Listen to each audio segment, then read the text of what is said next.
6 साल से एक्सेल के पास ये एबिलिटी आ गई है कि अगर आपके पास डाटा दिया हुआ है in the form of for example regions के नाम है, कंट्रीज़ के नाम है, इलाकों के नाम है, शहरों के नाम हो सकते हैं, या पोस्ट कोड्स दिए हुए हैं, और उसके साथ आपका डाटा है, मिसाल के तौर पे यहाँ पे रीजन के साथ सेल्स का नंबर दिया हुआ है, ठीक है, और तो उसका मैं जनाब मैप के ऊपर ग्राफ बना सकता हूँ, ठीक है। और ये इस तरह विजुलाइज करना डाटा को ज़्यादा इंटरेस्टिंग होता है यूजुअली, ठीक है। अब यहाँ पर आप देखें तो उसने जनाब उसको रीजन्स को अलग अलग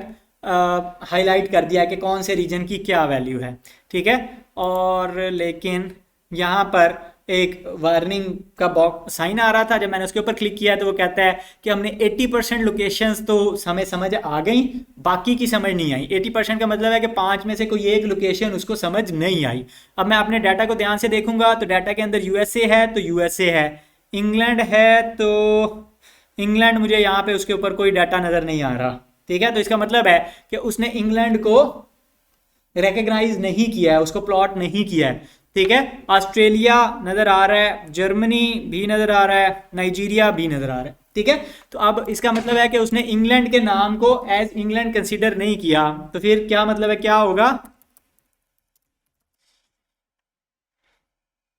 यूनाइटेड किंगडम मैंने उसका नाम किया है तो उसने उसको पिक कर लिया है, ठीक है। तो रीजन्स के अगर नाम लिखे हुए हैं तो कई दफ़ा ये गलती होती है कि वो उसको पिक नहीं कर पाता, और फिर साथ वो आपको वार्निंग भी दे रहा है। हाँ, दूसरा मसला इस वाले ग्राफ में ये है कि ये कह लें कि थोड़ा सा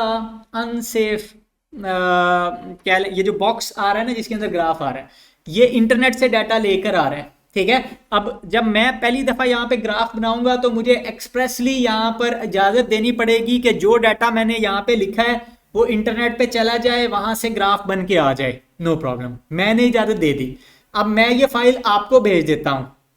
आपने इस चीज़ की इजाज़त नहीं दी हुई कि मेरा डेटा ऑनलाइन करो, ठीक है, तो वो ग्राफ वहाँ पे शो नहीं होगा, ठीक है। तो प्रॉब्लम ये आती है कि जब इस तरह का ग्राफ आप बनाते हैं तो वो आप थ्रू इंटरनेट अगर आप शेयर कर रहे हैं तो फिर वो चलेगा नहीं, दूसरे कंप्यूटर्स पे यूजुअली नहीं चलता जब तक वो उसकी परमिशन ना दें, ठीक है। उसके लिए फिर क्या सोल्यूशन है, उसके लिए सोल्यूशन ये है कि आप इसको कॉपी करें,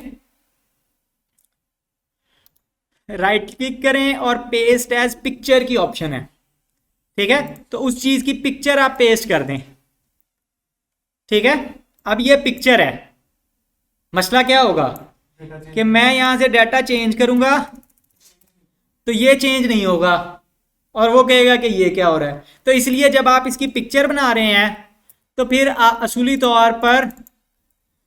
आपको यहाँ पे मैं कर देता हूँ sales of goods in different countries, ठीक है, और मैं ऊपर टाइटल दे देता हूँ पिक्चर ओनली, ठीक है, कि ये सिर्फ पिक्चर है, ये मेरा एक्चुअल वो ग्राफ नहीं है, ठीक है। और फिर उस पिक्चर को मैं यहाँ पर लगा देता हूँ, तो उससे वो कन्फ्यूजन दूर हो जाएगी कि बंदा डाटा अपडेट कर रहा है और चीज़ें नहीं हो रही, उसको पहले से पता लग जाएगा कि ये सिर्फ पिक्चर है, ये अपडेट नहीं होगी, ठीक है। तो इस ये वाले ग्राफ्स आपको इंक्रीजिंगली मुख्तलिफ जगहों पे आजकल नज़र आते हैं। मिसाल के तौर पे कोविड के आपने ग्राफ देखे होंगे, कौन से सूबे में कितना है या कौन से मुल्क में कितना है, तो वो इस तरह के ग्राफ्स के जरिए उन्होंने कलर्स करके शेड करके दिखाया हुआ होता है कि कहाँ पे वैक्सीनेशन हो गई हैं वगैरह वगैरह, ठीक है। अच्छा, फिर एक और हमारे पास है,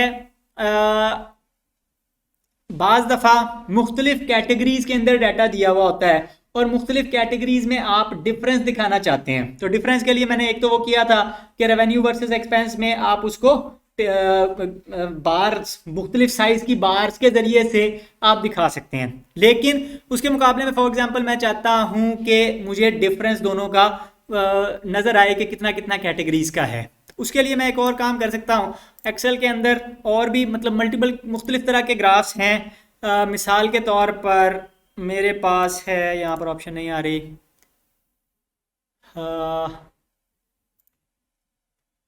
ऑल चार्ट्स, और फॉर एग्जांपल रेडार है, ठीक है। तो जिस तरह रेडार के ऊपर वो तस्वीर आ रही होती है उस तरह का ये है, और ये क्या दिखाता है, ये जनाब उसने इन अमाउंट्स को मुख्तलिफ कैटेगरीज में डिवाइड कर दिया। मसलन लोएस्ट उसने यहाँ से पिक की, फॉर एग्जांपल लोएस्ट उसने 0 कंसीडर किया है, ठीक है, और हाईएस्ट यहाँ पे $700 हैं, तो उसने जो बाहर सबसे बाहर वाली लाइन है वो $700 को रिप्रेजेंट कर रही है, सबसे अंदर वाली 0 को रिप्रेजेंट कर रही है, ठीक है। और फिर यहाँ पर उसने उसके मुख्तलिफ कॉर्नर्स बना दिए और कॉर्नर्स पे हमारी कैटेगरीज लगा दी हैं। मसलन रेंट है तो ये मेरा रेंट नज़र आ रहा है, ठीक है, और रेंट के अंदर फिर उसने हर वैल्यू को एक प्रोजेक्टेड एक्सपेंस है और एक एक्चुअल एक्सपेंस है, तो उसने दोनों वैल्यूज को यहाँ पे रेंट पे बताया है कि रेंट पे दोनों वैल्यूज 700 वाले पॉइंट पे हैं, ठीक है। उसी तरह डेट है तो ये जनाब कितना है 200 और दूसरा वाला 200 से थोड़ा ऊपर है, तो यहाँ पे मुझे पता लग रहा है कि एक्चुअल में और प्रोजेक्टेड में थोड़ा सा डिफरेंस है। और तस्वीर देखते साथ ही मुझे यहाँ पर पता लग रहा है कि इन दोनों वैल्यूज में फूड की वैल्यू में जो मैंने एक्सपेक्ट कर रहा था और जितना मैंने खर्चा किया है वो बहुत ज़्यादा हो गया, ठीक है। और इसी तरह यूटिलिटीज़ के केस में भी जो मैंने एक्सपेक्टेड था और जो मैंने एक्चुअली एक्सपेंस किया है वो ज़्यादा हो गया, ठीक है। तो ये रडार ग्राफ्स भी आजकल इंटरनेट के ऊपर आपको मुख्तलिफ सोर्सेज के ऊपर पड़े हुए इस तरह के मिल जाते हैं।